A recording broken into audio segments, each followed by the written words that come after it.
What are you doing, Lou? Well, we're on the 55 today. About to break some ground here on some dirt. We're pretty excited. We got brand new. Back it up. We did it again. We bought a farm. Only this time it's in Illinois. Yeah, a little closer to home. A little closer to home.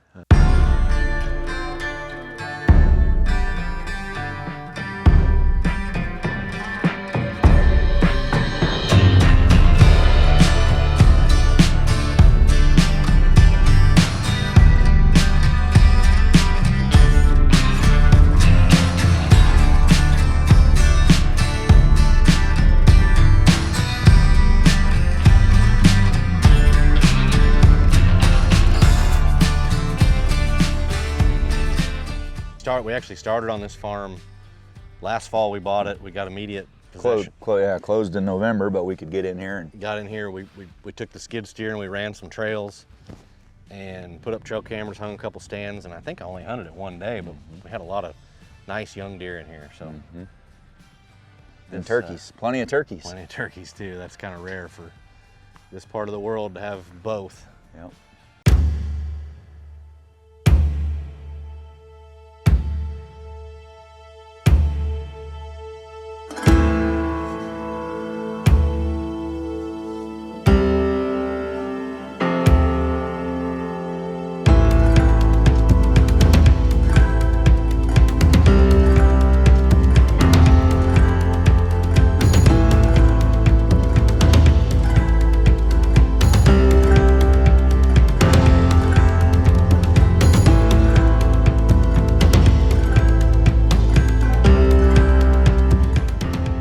It's pretty out here. Kind of like it.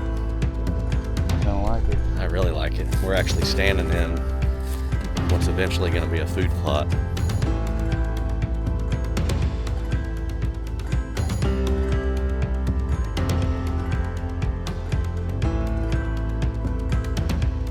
Beautiful little farm.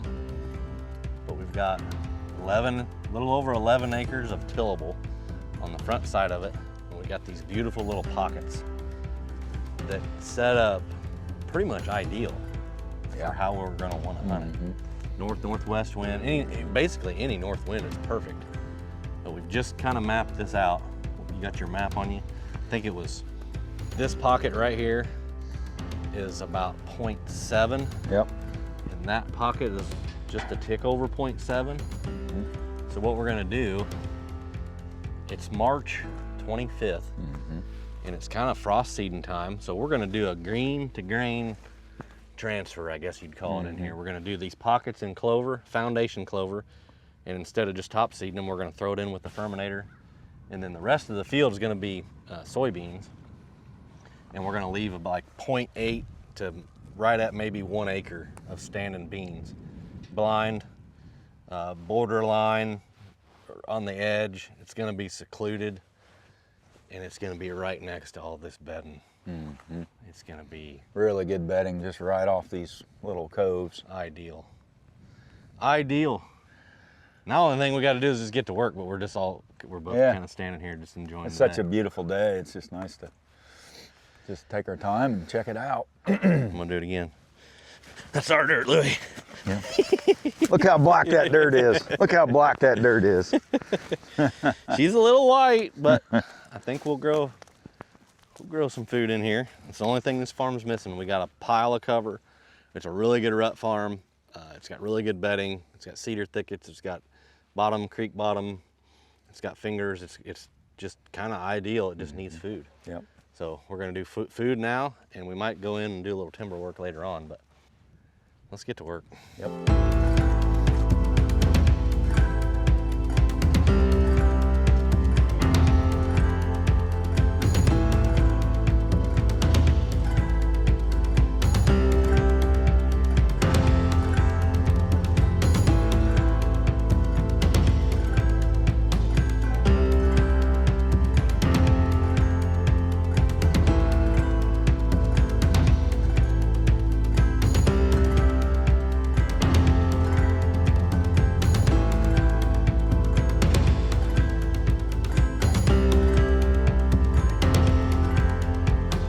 I'm not sure this could look any better. We're doing a 5-degree angle on our discs. Well, I was gonna start out with a 0 degree, but I wanted it to just barely notch out some of the soil. So I turned it up to 5, slightly tilted it forward, not much, and it's just barely peeling out just a little bit of this soil, and it's just perfect. I mean, you can see clover seeds, rye. There's our fertilizer. We just had the fertilizer guy out here. But all we're doing is basically just notching out this soil, and you can see all of our seeds are laying right on top. First rain we get tonight, this should be money. I love this stuff.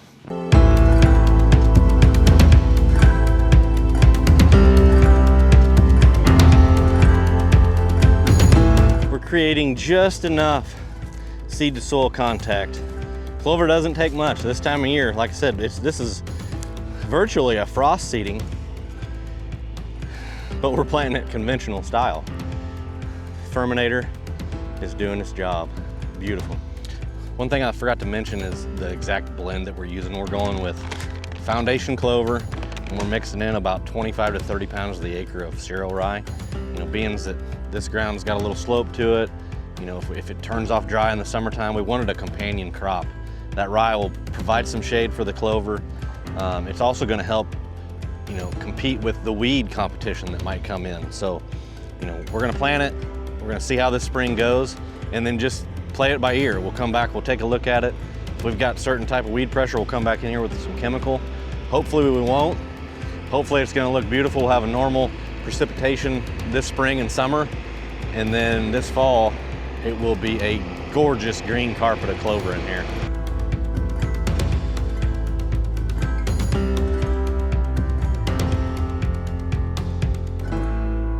Wanted to come back and look at it and make a decision on what we need to do, but look at this. Oh yeah. Mm-hmm. There's the clover, solid. Here's our cereal rye. Mm-hmm. But you can see we've got a solid stand of it all the way down through here.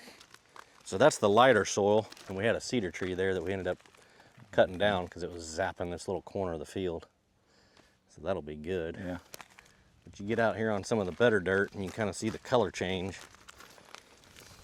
Right here you can see the color change in that rye. So that rye is doing its job. You can look under it and see that clover in there. Clover is a solid stand.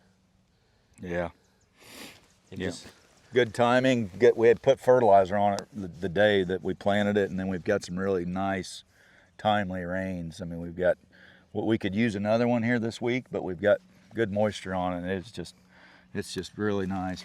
Good stand of clover, and the cereal rye's providing shade, and we're gonna spray a selective herbicide on it today that's gonna take care of all the broadleaf stuff that we don't want, which we do have some mare's tail and some water hemp popping up here and there. So, but we didn't want to spray anything to kill the grass because we want that cereal rye to act as a, you know, companion crop to provide shade, keep the moisture in the ground. And we're going to add a little bioag in there just to give the clover a little oomph.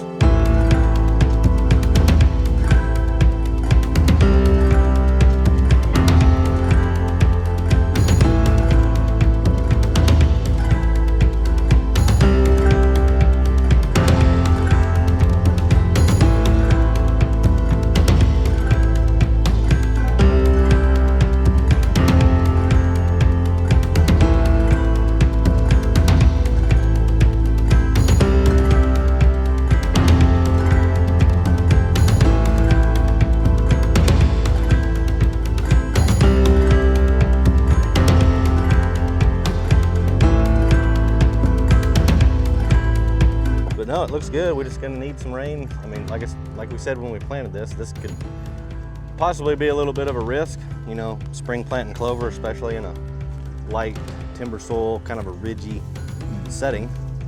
But we had the seed and we had the time and we had the ferminator. And we've got a full stand of it. Anywhere you want to stop and look, it's just solid clover. This would be some of the bigger stuff.